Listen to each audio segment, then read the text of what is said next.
Jesus was in the garden called Gethsemane with his disciples, his dearest friends close by. He plunged into an agonizing sorrow. Then he said to them, "This sorrow is crushing my life out.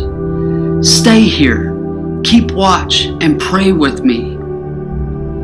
Going a little ahead, Jesus fell on his face praying. 3 times Jesus finds them sleeping while he is praying. "My Father, if there is any way, get me out of this. Take this cup away from me. But please, not what I want. What do you want?"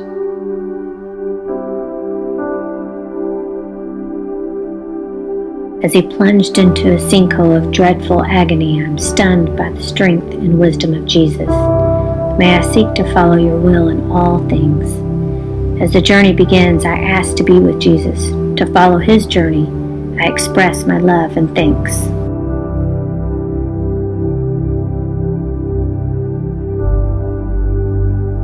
A secret arrest at night suits this effort of the forces of spiritual darkness.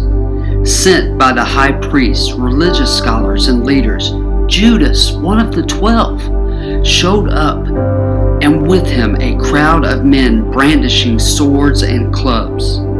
The betrayer had worked out a signal with them. He went straight to Jesus and said, "Rabbi," and kissed him. Jesus replied, "Judas, you would betray the Son of Man with a kiss?" I think I could endure it if my enemy were insulting me or hurting me, but not my companion, my close friend, whom I've once enjoyed sweet fellowship. Because friendship comes from the depths of our heart. Strengthen me, because I too can betray Jesus. I can sit in a church service on Sunday while my mind is a million miles away. I can own a handful of Bibles only to rarely open one. Help me to grow closer in my relationship with Christ.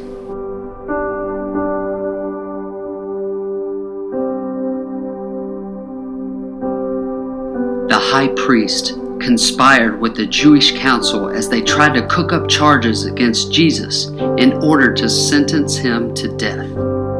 Meanwhile, Peter was in the courtyard as some bystanders approached him. "You were with Jesus the Galilean." Nervous and scared they would do the same to him, he swore, "I don't know the man." 3 different times he denied knowing Jesus. You could hear the rooster crow. Peter remembered what Jesus had said, "Before the rooster crows, you will deny me 3 times." Peter ran away, weeping bitterly. It's easy to believe God when everything goes according to our plans. But what about when it doesn't? What about when things happen that just don't fit our good God view of him? It's a place where doubts are formed and disappointment grows. A place where we can be tempted to distance ourselves from God with a heart of distrust. Lord, help us to trust you regardless of our circumstances. Grant us the gift of honesty that we may not fear to speak the truth even when it's difficult.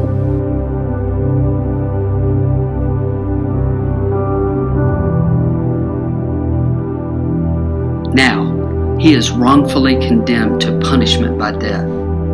Pilate gave the crowd what it wanted, set Barabbas free, and turned Jesus over for flogging and crucifixion. His commitment to entering our lives completely begins its final steps. He has said yes to God and placed his life in God's hands. We follow him in this final surrender and contemplate with reverence each place along the way as he is broken and given for us.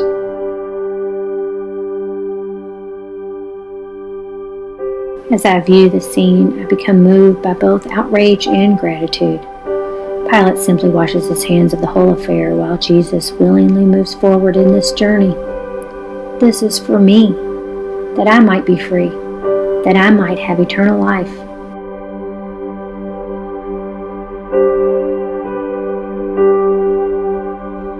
Pilate ordered Jesus flogged with a lead-tipped whip.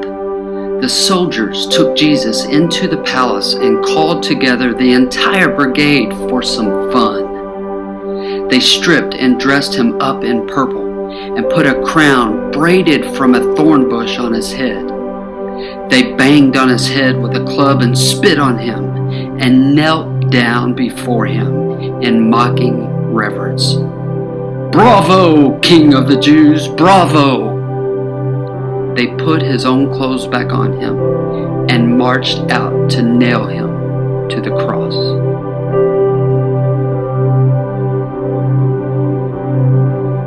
I look at Jesus, his face, the crown of thorns, the blood, his clothes stuck to the wounds on his back. I wonder, was he ever tempted to use his supernatural powers?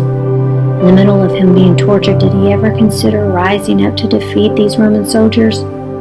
If ever he entertained such thoughts, he never gave in to them, not once. Stop and think about this. Give us strength to remain faithful to your will.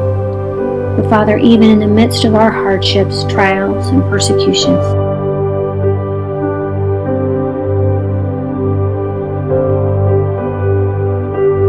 Jesus is made to carry the cross on which he will die. It represents the weight of all our crosses.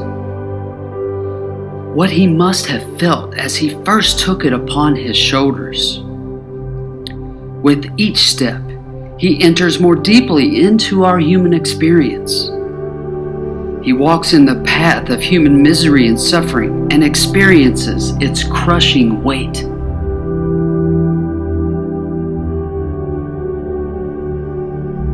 I contemplate the wood of that cross, and I imagine how heavy it is. I reflect upon all it means that Jesus is carrying it. I look into his eyes. It's all there. This is for me. So I place myself with him in this journey, in its anguish, in his freedom and surrender, and the love that must fill his heart. With sorrow and gratitude, I continue the journey. Moved by the power of his love, I am drawn to him and express my love in the words that come to me.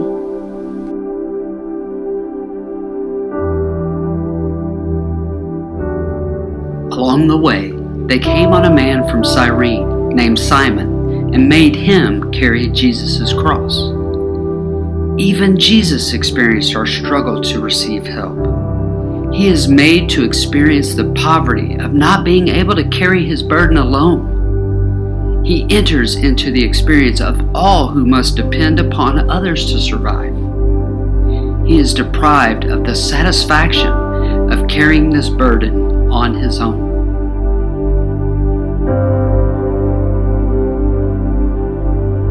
From the eyes of Simon, I look into Jesus' face and contemplate his struggle.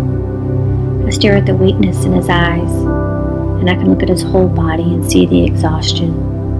I see how he looks at me with utmost humility and gratitude. This is for me, so I feel anguish and gratitude. I express my thanks that he can continue his journey, that he has help, that he knows my inability to carry my burden alone. And I accept his love and express my thanks. I say what is in my heart with deep feeling.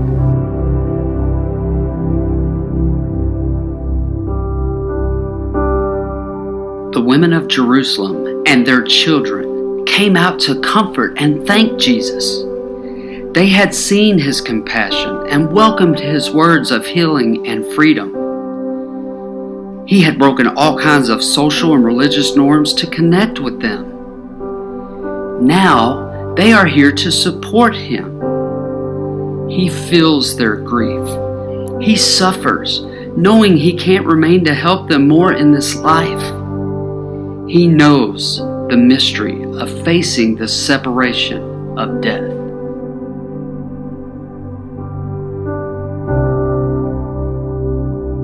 I look at their faces, so full of love and gratitude, loss and fear, and I contemplate what words might have passed between them.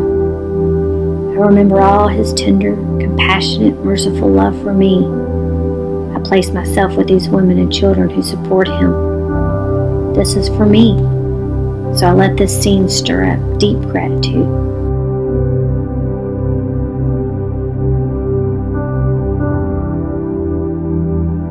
Huge nails are hammered through his hands and feet to fix him on that cross. He is bleeding much more seriously now. As the cross is lifted up, the weight of his life hangs on those nails. Every time he struggles to pull himself up to breathe, his ability to cling to life slips away. I make myself watch the nails being driven through his flesh, and I watch his face. Can there be any pain or agony he would not understand? This is for me, nailed to a cross to forever proclaim victory over sin and death. What sorrow and gratitude fill my heart.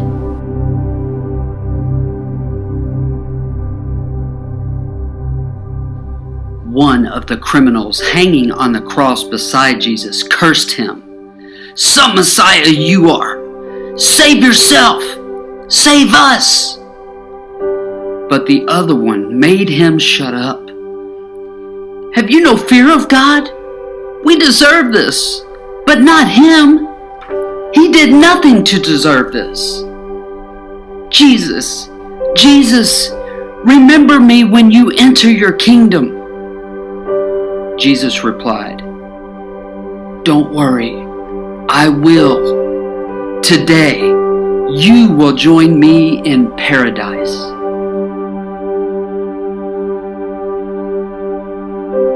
This was almost too good to be true. The promise would be without delay. Today, the spirit of Jesus and the renewed spirit of the thief would be in union in paradise. I am in awe of your love and mercy.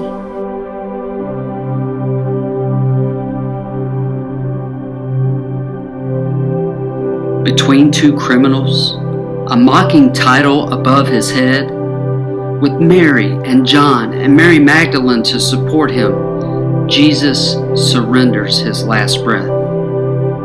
"Into your hands I commend my spirit."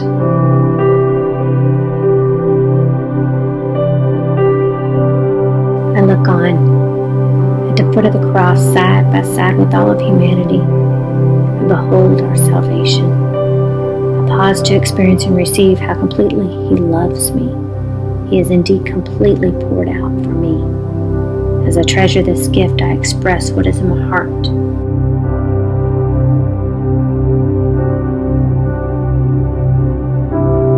They take the body of Jesus to its resting place. The huge stone over the tomb is the final sign of the permanence of death. In this final act of surrender, who would have imagined the tomb would soon be empty, or that Jesus would show himself alive to his disciples, or that they would recognize him in the breaking of bread? Oh, that our heart might burn within us as we realize how he had to suffer and die so as to enter into his glory for us.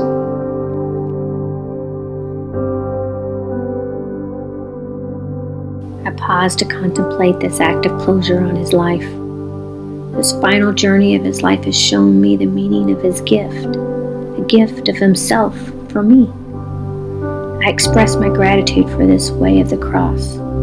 I ask Jesus, whose hands, feet, and sides still bear the signs of this journey, to grant me the graces I need to take up my own cross and to be a fully devoted follower of Christ.